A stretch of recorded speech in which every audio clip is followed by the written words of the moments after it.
Wake that ass up. Early in the morning. The Breakfast Club. Morning, everybody. It's DJ NV, Jess Hilarious, Charlamagne the Guy. We are the Breakfast Club. We got a special guest in the building this morning, Andra Day. Welcome. How are you? Good morning. I'm so good. I'm good. I'm blessed. Thank you. New album, Cassandra. Yes. How you feeling? I'm good. I'm excited about it. I think it comes with like the same nerves, that a lot of things come with, because I had a heavier hand in producing this record. I wanted to kind of guide the creative direction a little bit more. But I'm excited about it. It feels like the name was appropriate. You know what I mean? I feel like I've been multiple people in the last few years because of a lot of different things, and so it felt appropriate. I'm excited. I'm definitely excited. Yeah. And it's and Cassandra's your real name. Yeah. So is this album about you? Like, how personal? It is. It's about me. It's also me kind of like showing up. It's me forgiving myself, I think, in a way that I've not before. And going through love and love loss. I think that, like I said, I feel like I've been a lot of different versions of me. The movies had a lot to do with that as well too. Relationships, had a lot to do with that. And so I feel like I'm always trying to figure out how to show up the right way. You know what I mean? To show up like, take the high road and take. So on this album, good luck. We're right, yeah, exactly. So on this album, I was like, nah. Like for me, this record, usually I'm like, it's okay. I try to be accountable and figure it out. On this record, there's a lot of like, nah, it's your fault. You eat that. You know what I mean? So I don't know. I'm just being very forgiving with myself in this record. What do you mean forgiving? Allowing myself to feel. Oftentimes, if I'm frustrated or I'm angry or I'm hurt or I'm disappointed by something or a broken heart or whatever it is, or just I'm not getting along with people, I'm always trying to figure out, well, you must have done something, right? You're the common denominator. You're, I kind of have this fear of not seeing myself. You know what I'm saying? Because and so I'm always trying to figure out, okay, what did you do? How did you contribute to that? How did you? And so I think for the first time, I'm like, yo, it's okay. Like you don't like this person. You know what I'm saying? You don't like what it is they bring it to the table. This did not work out. You're mad at them. You're hurt. And like, it's okay to express that. So I've actually struggled with that probably for most of my life. You know what I mean? I think one of the biggest issues is if you keep attracting, I guess, fucked up people, you start looking inward to see what is it about you that keeps attracting these type of people. Right. Which I think is like, I don't know that that's fully unhealthy, right? Like, because you do want to figure out like, what is the thing? You know what I'm saying? That's like drawing this type of person to me. But what I don't want to do is take on their things anymore. You know what I'm saying? That's the thing. I'm always trying to, it's okay. Now I'm just like, it's not okay. I was going to say, how many effed up people have there been? Like, it doesn't seem like it's just been one. It seems like it's been numerous. I mean, I could be the common denominator. I'm just kidding. You might just have a big heart. Yeah, for sure. But, and that's why I say, I'm like, I mean, it's not like it's been, I have a lot of really good people in my life too. You know what I mean? But yeah, it's like kind of that imposter syndrome thing, I think a little bit. So yeah, I have good people in my life, but yeah. And it's been 9 years? 9 years since the last record. What the hell? I didn't plan. Okay. I didn't plan that. I was like, it's funny because they asked me, I remember in the beginning when I first signed to the label, they were like, whose career do you want to emulate? They ask you like weird questions. You said Lauryn Hill. That. I didn't. Jesus I actually said, Jesus. I actually said, I was like, I think I just was people that I love. I actually said Sade, and they were like, she only releases albums like every 9 years. I was like, I'm gonna release more albums. I'll do like every 2 to 3 years. So it just ended up working out like that because of the movies and because of like, you know what I'm saying? I'm a slow burn. You know what I'm saying? Like I'm really detail oriented. I can procrastinate because I can be a perfectionist. So it's like, all those things. Yeah, and all that is fine. You have a project on the record, Empty. Yeah, Empty. Right? Yeah. And you say, I'm running on empty. I can't give you what it says. I can't give love until my cup is full. Break that down. Does that speak to what you were just saying? Yeah, absolutely. And I think that's, like I said, that's the season that I'm in. So Empty it's exactly, I mean, at first I really wrote it for the ladies because like we are constantly pouring out. We are constantly giving. But I said, but everybody's, tank is on E. Everybody's cup becomes empty. Yeah, it really is just about just saying like things that people know, like I can't show up and be my best self. I can't actually help. I can't serve. I can't until I actually fill me up. You know what I'm saying? Like, which is a concept I think that can feel selfish sometimes. You know what I mean? Like I grew up in church. I don't know about anybody else too. I grew up in church, and some of those themes, like taking care of yourself first, are kind of looked down upon.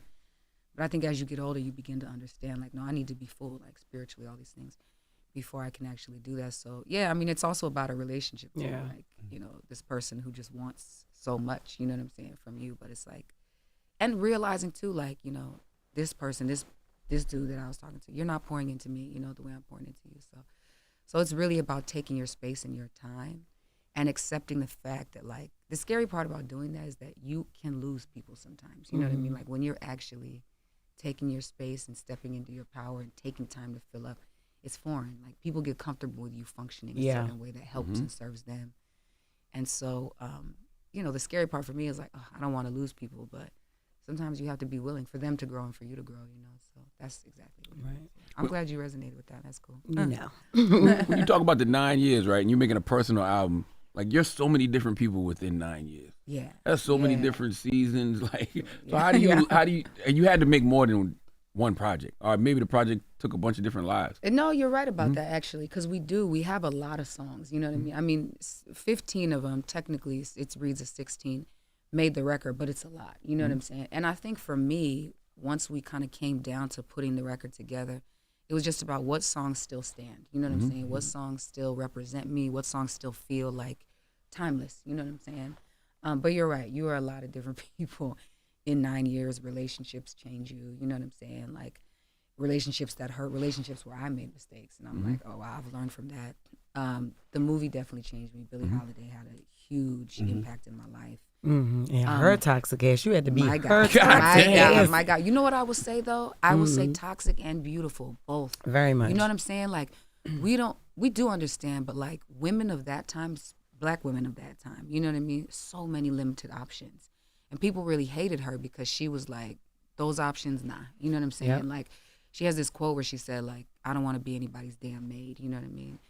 And that always really stuck with me. So it was not just like the drugs but it was like the government hounding her. But the other intoxicating thing for me was how people loved her. Like, they were very, very attracted to her, you know.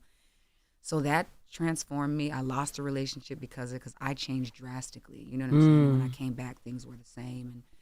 And so, not that he did anything wrong, he was amazing, you know, but I had changed. And You got too deep in characters? Yeah. Because it was how she loved too. Yeah, 100%. How she and loved that her. actually infiltrated my life. It had to, you know what I mean? Like, so I was definitely changed by that, and you'll hear some of that on the record too. And so, and there's a few other movies we did. Lee and I filmed another one called The Deliverance. We filmed another one with Titus called Exhibiting Forgiveness. So all of that information, you know, and like I said, love gains, love lost, my relationship with God growing and changing, like, it's a lot of different people. Hopefully it just gels when y'all hear it, but yeah. So this is the first time you're up here. So for the people that don't know, how did you get into this entertainment world? I know you started out out of high school, started doing all types of odd jobs. And Yes. Start from some of that. Oh my God, I was talking about this the other night too. I've had like 25 jobs, and I feel like when people check your references, that's a lie. Cause like they would have stopped hiring me after like job 12 or like 13.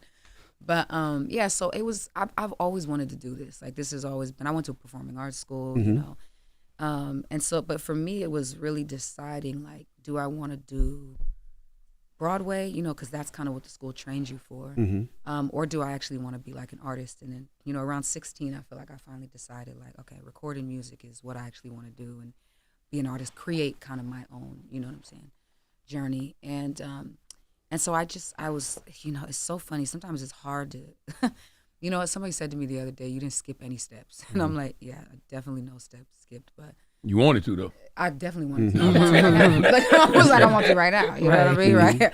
So, no, but it was, so it was everything. I mean, working regular jobs. You know, I did everything from like cleaning old apartments that people moved out of to a paper route to like an account manager, you know, to, I used to show up to kids' birthday parties as like, you know, entertainment. Entertainment, yeah, exactly. Which, to be honest with you, at the time I was like, this is late, you know what I mean? Yeah. Cool, but whatever. Like, What characters? the kids. I played Elmo. I played Dora. Jesus I Christ. played Mickey Mouse. I played. You had to Minnie do the voices Mouse. and everything? I had to do the voices. Let's hear that Elmo Not voice.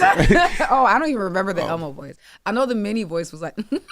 It was like a laugh. My voice is gone from last night. Did you get y'all, high so- before you did it? Just No, I didn't. I got high when I got there. how you No smoking way. the costume? You know what I can't? No. I can't do that. No, I can't. I'm like one of those paranoid people. You never want to be high with me. No, like I realized that early on. Oh, anxiety go through the roof. Yeah. Oh, I got so you. people be like, "Oh, I'd love to smoke with you," and then be like, "Oh my God, no." Never mind. So never. Yeah. But no, that was actually one of my probably most memorable jobs, because honestly, kids sometimes aren't that excited to see you pop up. You know what I mean? Like they had a birthday party for a 1-year-old one time, and they hired me, and I was like, "This is amazing. First gig, kids are gonna love me. Wow, amazing." And I walked in, they started screaming because they hired a 7-foot rat for a 1-year-old's birthday party, and they were terrified. I was mini, like I was like, so they were super terrified. So yeah, I mean, I did a lot of jobs, and then I was doing shows as well too, and recording music, just trying to get in every studio, every little hood studio I could. You know what I'm saying? And just meet people, record music, and work with them, and then I finally got this like demo tape, because we were burning CDs at the time. You had to go to Kinko's and get all your artwork printed. And so I would do shows at Mission Beach, which was like a beach in San Diego where I'm from. And I would pass out like CDs and all that stuff. Well, I was trying to sell them at first, but nobody would buy them, so I just had to get them out. Yeah, exactly. I'll just listen. And then eventually there was like this kind of local sort of manager there. He was working with artists. And so he was helping me do some things, and then I ended up meeting this other manager in LA, because I would come up to LA to try and do like shows, or just like, at the time it's like you want to get into parties. When you're young, you just think, if I can get in the face of this person, then I can get their attention, or whatever. So you don't realize it doesn't exactly work like that, but sometimes it can. So I'll try to get up to parties, you know what I'm saying? Like artists would have parties, try to get in and give them my CD, or just their tour bus would be there, and you try to give it to the security, and all of the things. That's old. Oh my God, that's literally everything. Yes. You know what I'm saying? Definitely like on the street. Groundwork. So, yeah, all of that. So like, and then finally I got in the hands of like this one manager who was one of the people we was talking about. But the good thing that did come from it is, after all those years, I sang in a strip mall, actually, in this little strip mall, and they just recorded it in front of a shoe store, and then he found himself in a pastry shop with Stevie Wonder's wife at the time, who was Kai Miller Morris, who was amazing. And she heard it, and she was like, "Wow, I really like her voice. I like her sound. It's so different." She was like, "I want to play it for my husband." He's like, "Who's your husband?" She said, "Stevie Wonder." And so she played it for him. He loved the sound. And then they orchestrated a call. And like, when I tell you, I was like, well, it's just like one of those, like when worlds collide, Did he like, FaceTime you? No, he didn't. Yo, shut up, man. First of all, what's wrong with you, man? It was a good one, though. I like it. he tried it. Like he got a good sense of humor about that, though, so that's good, right? But, so I was, it was like the worlds collided. Like, I was living with my mom at the time in this tiny little, like, studio 1-bedroom apartment behind 7-Eleven next to a dumpster, like, and it was, this apartment was just like no square foot. And then he calls, and it's just like the biggest name in the world to me called. And you know what I mean? He did talk about my sign. He was asking me like, what I was. And he talked about a song he wanted to write at the time, and then asked me about my music and if I was intentional. At the time I was making songs that were like it was kind of retro pop sound. And I was making songs that were like maybe 2 minutes max, because like all those old records used to be real short like that. And so he picked up on that, and it didn't work out at the time. And I always share this story so people know, like, you'll have moments like this, but like, just you never know what's actually happening behind the scenes. So you thought you made it. You was like, I just spoke to Stevie Wonder. Well, I thought, but then when I heard back from the manager that I was working with at the time, he was like, "Hey, they didn't really like you. It sounded like they did, but he was like, they didn't really like you. You weren't really good enough. You didn't, speak well enough. All of the things, and all the stuff. Yeah. What kind of manager is that? And so, but I found out a year later when him and I stopped working together, Kai and Stevie reached out again and were like, "Hey, we just wanted to check and see, are you still working with that guy, blah, blah, blah."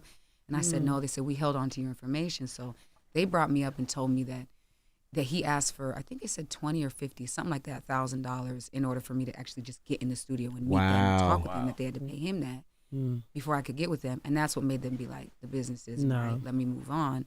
But fortunately, God's so amazing. And he put that on you. Yeah, literally. Yeah, so that's exactly. So, for me, it was just a closed door, keep grinding, keep hustling. Like, yeah, so that's why I say, like, I always share that, because I'm like, you just never actually know what's happening behind the scenes. You know what I'm saying? Yeah, so that was a part of how everything kicked off. What have you learned from Stevie Wonder? Because Sadly, Stevie's one of those people that nobody's going to truly appreciate till he's no longer here. You think so, really? Absolutely. Or Like fully. Like that man should be celebrated in a whole different way. Yeah. It's actually funny you say that because I think I see him like that all the time. You know what I'm saying?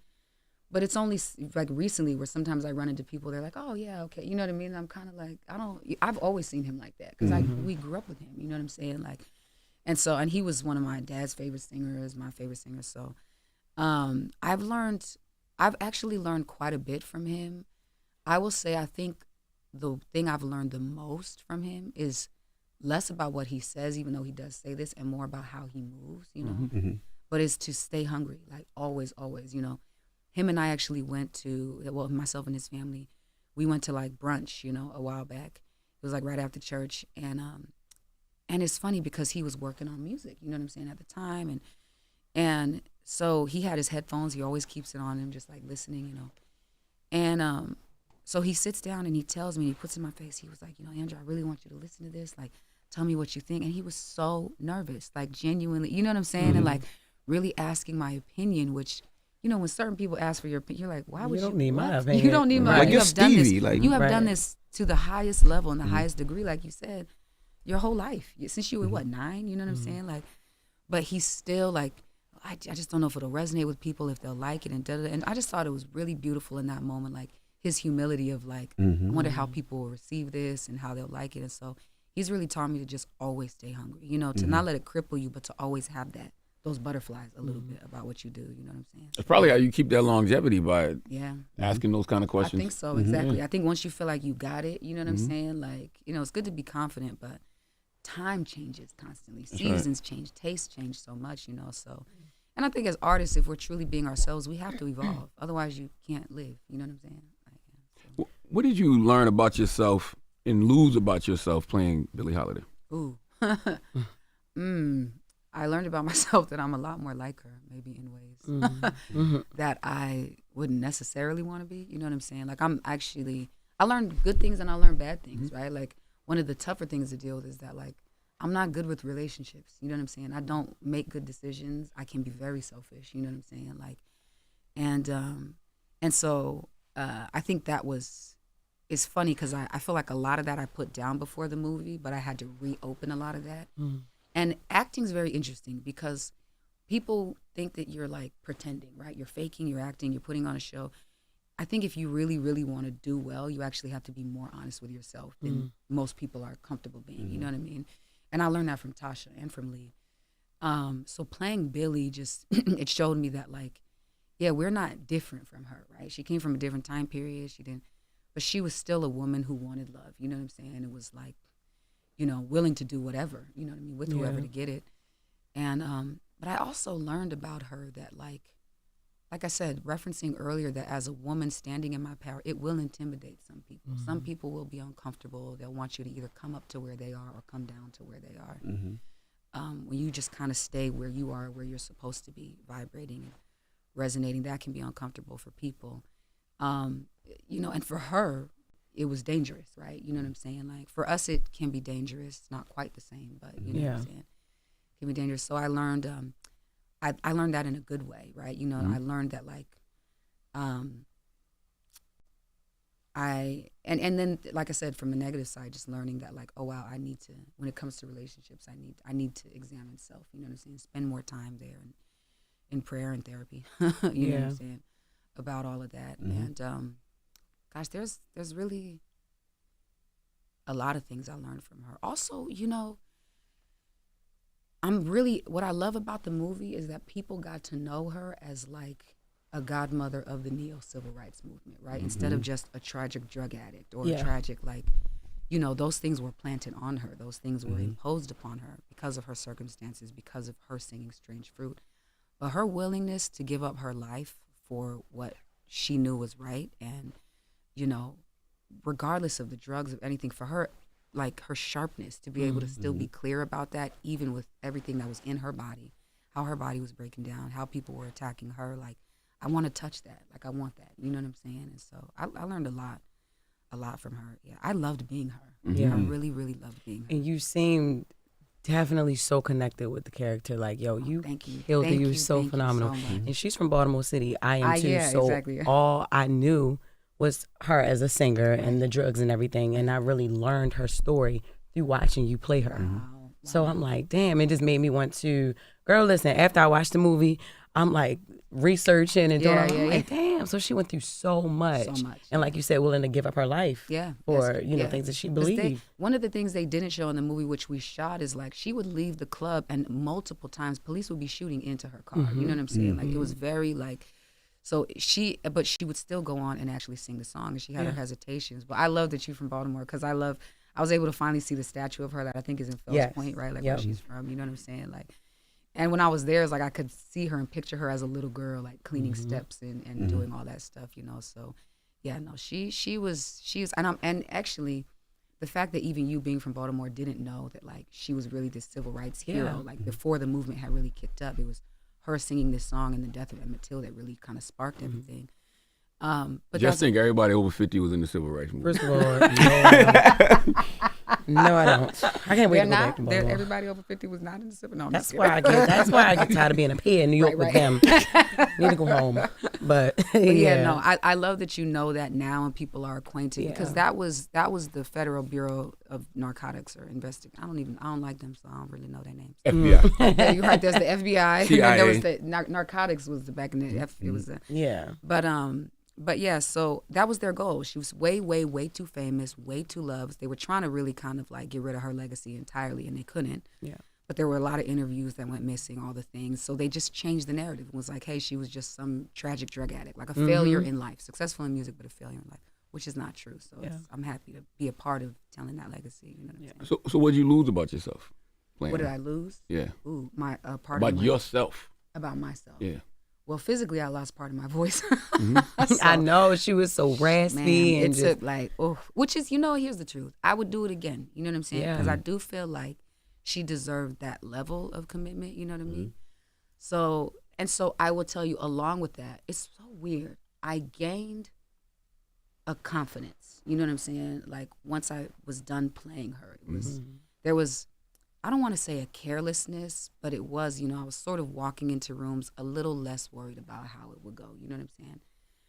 But I think because of the toll after a few years that it kind of took on my voice and me changing as a singer, then my confidence was actually rocked. You know what I mean? Because then I start getting back in performance spaces, working on the record. I can't hit notes I hit before. I can't, you know what I'm saying? Like, so my confidence actually kind of, took a hit, you know what I'm saying? And then in relationships, right? Like, I was in a relationship for 4 years, before I did that movie. And I thought that I was good, you know what I'm saying? And I thought like, wow, like how I used to be in relationships, more selfish and did all this stuff. Cool, I don't function like that. I don't move no more, blah, blah, all this stuff. So it kind of really opened this can of worms that was like, hey, there's still stuff underneath that you're not dealing with. Like, we're capable of these things all the time. You know what I'm saying? Like being unfaithful, being dishonest, all of that stuff. I'm absolutely capable of all of that and have done it and do it. But so I think it kind of popped the lid on that, you know what I mean? And I realized there's more work to be done, deeper work to be done. And I realized at the time, I think I was just getting by, you know what I'm saying? Performing well, you know what I'm doing? So it kind of took away the confidence in that, took away the confidence in like singing and showing up. But the good thing about it is that I feel like I'm rebuilding a foundation on like solid ground. You know what I'm saying? And so I kind of feel myself coming back to a place of like wholeness and groundedness. So does that make sense? Absolutely, 100%. I can kind of ramble, so I didn't make sure I was answering that. Is there any song on the album that you like that you would consider your favorite? Ooh, it's so hard. Like you had the most fun making really this like, one. This the one you was in there like. I think maybe next time is one of them. Maybe next time is definitely one song. Because maybe next time is just a read. Like I said, I just had to tell this nigga about himself, and like that's I was just like I just had to get it off my chest. I was trying to write to be like I've learned lessons. I was like, nah, no, this is what you did. You know what I'm saying? And I was like, and I kind of like so okay. So I used to do this thing. Do not ask me about. I do not have them no more. Okay. Because they were sitting right next to my devotion journal, and God was like, "Really?" And I was like, "Okay, I'll delete it." But I used to write like diss raps for like rappers I felt like didn't come back hard enough, like, in like in beefs. You know. Yeah. What So did you write one for Drake or Kendrick? Oh my God. I wrote one for him like earlier in the like Did Pusha you? beef. Yeah. Drake? Oh, in the Pusha Drake? beef. Yeah, but This it is a was minute. like, Okay. yeah, I did one for like, I used to do, it was like my thing. It was just me in my notes. Like, I Yeah. would never record them. I'll just write them down. I'm like, they could have said this. They could have talked about this person. They didn't even talk about the whole team and the squad and all stuff. So I used to do that all the time. So like, I think with maybe next time, I was kind of tapping into that because I was like, I'm not a rapper like that. So I was like, I'll just like sing flow. You know what I'm saying? And just like speak what's on my chest. And so that's probably one of my favorite because I got a lot off my chest, you know what I'm saying? And I'm just being pettier in that song, and that is just necessary sometimes. How much accountability are you taking, though? And this record? Yeah. None. That's for everybody else. right. I did enough of that. I did enough accountability. Y'all have it now. You know what I'm saying? Like, yeah. No, I think for me, this record is like, there's always accountability. I think it's like growth. But like, which is why I was going to say Still at the end of the record is one of my favorite songs, and a song called Nervous. Okay. Because Still is like, it's not necessarily just taking accountability. It's just accepting that like all of this stuff you went through and you did, you know what I'm saying? Like, the stuff that I feel not proud of and the stuff that I'm hurt by or whatever. All of that stuff was a part of the journey. You know what I'm saying? Like, I feel like life is cyclical and we can kind of, but in a cycle, like, you know, sometimes you're going up, you're going forward. Sometimes it feels like you're going down. Sometimes it feels like you're going backwards. Like, but you're always moving. You know what I'm saying? Forward. Yeah. And so I feel like Still is a reminder that like I do devotion every morning, right? So I pray, you know, read scripture, meditate on the word, and then, you know, try to live my life, you know, according to that. But like realizing that like sometimes it doesn't feel good, but that process, like working out in the gym, eventually it will develop a muscle. That's right. Eventually it will Stay pay consistent. off. You know what I'm saying? So the song goes from being stuck still to actually being still and having peace. You know what I mean? So it's less about accountability. It's more about just accepting that the journey is what it is. You know what I mean? Like, Every single version of yourself ever deserves exactly what the version of you is getting now, which is that's healing. a good point. Yeah. Yeah, absolutely. Absolutely. That's a good point. Can we expect any visuals? Yes. No, Okay. visuals I definitely got. You about to get me in trouble, girl. Oh my God. All They right. all sitting there. Never mind, yo. Y'all know I'm just kidding, right? No, we are. We have music videos, actually. That's my creative director, actually, right here, too. How you doing? That we're working on. I just want to, my thing for this record is everything I want to be cinematic and immersive. You know what I mean? Because that's like, I feel like that's the best. For me, like when you go to a show and you feel like as soon as you walk through the doors, the atmosphere changes. Yes. Like you're transported, you know. I still love Disneyland. Like I'm a child, you know what I mean? So I like feeling like, and so that's the thing. So the album is called Cassandra, parentheses, Cherith. And I'm examining through love, you know what I'm saying? Through work, through career, through confidence, my spiritual walk. I'm examining this journey from like the desert to the water, which for me represents the journey from operating from a place of lack, right? You know, which is like what consumerism breeds, right? You don't pretty enough, so you need to do this to your body. You don't have enough, so you need these clothes or this money. You need this money so you can be loved and you can feel worthy. And I go like, what happens if I like really believe God, right? Like, what happens if like when God says that everything I need, I have, not just in me, but like in my community, right? In the people that I've been blessed to meet and encounter. What happens if I live life from a place of abundance and fullness and actually operate in that place? So I'm examining that journey and all the bumps along the way. And so I want the experience of that to be really immersive and fun. And so I want the videos to be really cinematic. So I'm kind of taking my time with it to everybody behind me dismayed. What their faces looking like? They looking like, come on now. Yeah, they mad. Like, They she mad takes at too me. long, but we'll have them out. But I'm taking my time with it because I want the right people. Like I would like to have, you know, actors in the video, and I want the right people in it. I want the right creative. Like I just want to make sure Of course. everything is there. So I'm a slow burn, so I'm kind of taking my time with it. Yeah. Well, the way I know is I'm pretty sure it's gonna be amazing. Thank you so much. I Yeah. appreciate that. And you won a Grammy and a Golden Globe, right? I did. Yes, and an Emmy, which I didn't realize I won until like 2 years. Was it 2 years later? When did I remember that? How? I don't remember. Is there pressure? Oh, that- You didn't know that you wanted to 2 years later. I know it was a friends and family Emmy or something like that from a show, and I was like, that's a blessing. That is a blessing. That's a good way to wake up. You know what I mean, right? What does that validation mean to you? if anything? That's a good conversation. It means, this is gonna sound really crazy. It means a lot and nothing at the same time. Does that make sense a little bit? Because it means a lot just because, you know what it reminds me of? I did not expect this movie to do what it did. I didn't expect the character to do what it did. I didn't expect my performance. I went to set every day expecting to get fired, which is a crazy mentality to go in with. I never expected I would get the role. And to be honest with you, I didn't want it at first because I was like, I'm not an actor. So I just thought, I'm going to do this little movie. I'll probably be terrible. They'll edit around me or they'll fire me. It's fine, whatever. So I think that for me is just like validation of there's something in scripture. There's a scripture that I love that says God is able to do exceedingly and abundantly above all we can even think or ask. You know what I mean? And I love that scripture so much because it helps me to operate in faith because when I let go, I don't have to worry that it'll be terrible. It'll be better than what I thought, So it means a lot to me. I know it means a lot, to me for that reason and for the people who put the work and the time in. Lee put so much work and time into me. Tasha put so much work and time. My whole cast, everybody, you know what I'm saying?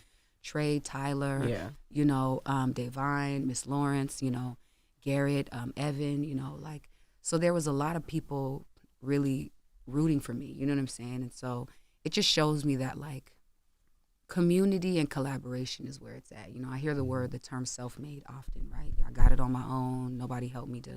It's not really a true statement because even when you work on your own and you're self-made, at some point to get this job, somebody had to say yes. To get the funding, somebody had to say yes in order to, so there's, so it just reminds me that collaboration and community is really a blessing. And it is nice when the community, you know what I'm saying, recognizes it, but it is not validation for me. It's a blessing and it's a bonus and it's beautiful. But I don't think I would tell any artist that hey, make sure you shoot for that. If that's your goal and that's something you really want, yes, go for it. You know what I mean? But don't let it stop you. You know what I'm saying? Because I feel like that can be a thing where you recognize people. It can be a blessing, but it can also be a thing that just makes people feel like they're not capable. You know what I'm saying? Or they're less than. So I'm blessed, but it does not define me in that way. In the politest terms I can put it. You know what I'm saying? Also, listen, I'm not going to parse words. That community, the representation is not really there yet. You know what I'm saying? There are people making strides, which is beautiful. So I want to make sure I shout out and highlight the people within these sort of organization or these committees that are actually seeking to get more representation, you know what I'm saying, for different types of communities. But yeah, so when you have a group of people that don't look like you that say, I didn't resonate with this, and it's well, why would you resonate with this? You know what I mean? You don't have this experience, you don't look like me. So those are things, if I'm being really candid, those are things that need to be looked at and addressed, you know what I'm saying? If something like this is to persist, you feel me? Some of those same people. Yeah. White people. Yeah, exactly. were pissed off at you when you sang the Black National Anthem. Not you. They be mad. But they were just mad that the Black National Anthem was performed at the Super Bowl. Black. They mad at that lift every voice and sings. Yeah. How did you feel about that backlash? Well, first of all, how was that feeling? You performing at the Super Bowl? My God, so first, okay, I'll deal with the feeling first. You're right. The feeling was just my God. When I tell y'all, so here's the thing, these are it goes back to, like I said, standing in your power. When you have a truth and an understanding and you're willing to sacrifice for that, it can be scary because you'll lose things, people, opportunities. So performing at the Super Bowl for me was just such a blessing. It was a full circle moment. Terrifying. Oh my God, y'all. At a certain point I was so scared, knees was shaking, but I was like, just go numb. You know what I'm saying? Just go numb. Who made the call? Who called you to say, hey, we need you for Super Bowl? Well, so Felicia, this is my manager, Felicia, by the way. So it was, who called us for that? Braids are amazing, by the way. Jesse Collins, yes. So who Jesse is just amazing and been an incredible friend. But I stopped singing the national anthem years ago, and I've been asked a lot to do it. You know what I'm saying? For different games, for different things. And I just finally got to a point, especially after the Kaepernick stuff and all that, I was just kind of I don't want to sing this again, you know what I'm saying, in support until I can sing this song in this arena. You feel me? And for me, it was a big deal because I was I'm tired of people acting like this, singing songs that represent other people, is divisive. And it's not, because I feel like it's the Black National Anthem, but it actually speaks to unity. You know what I'm saying?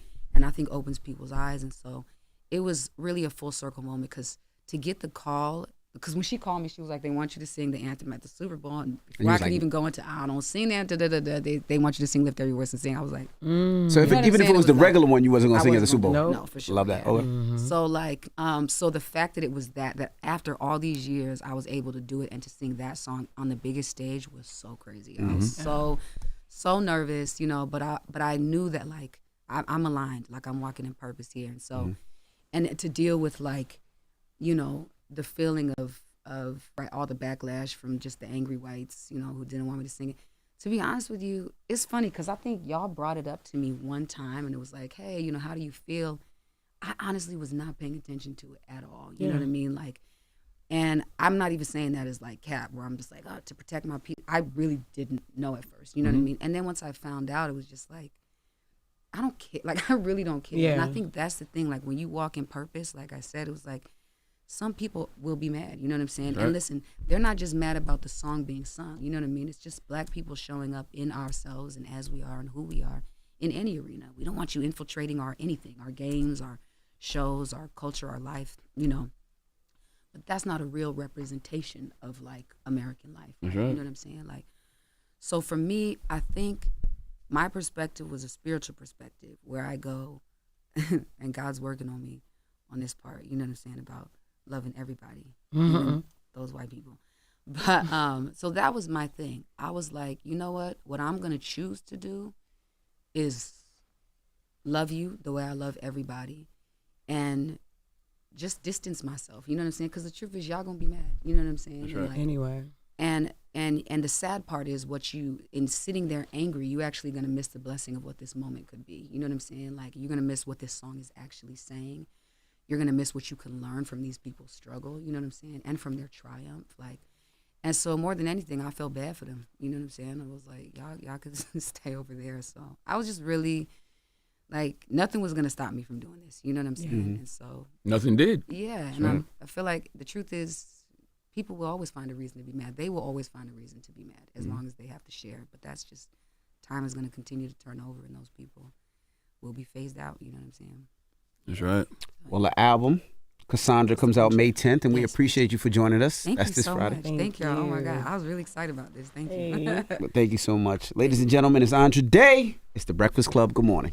Wake that ass up. Early in the morning. The Breakfast Club.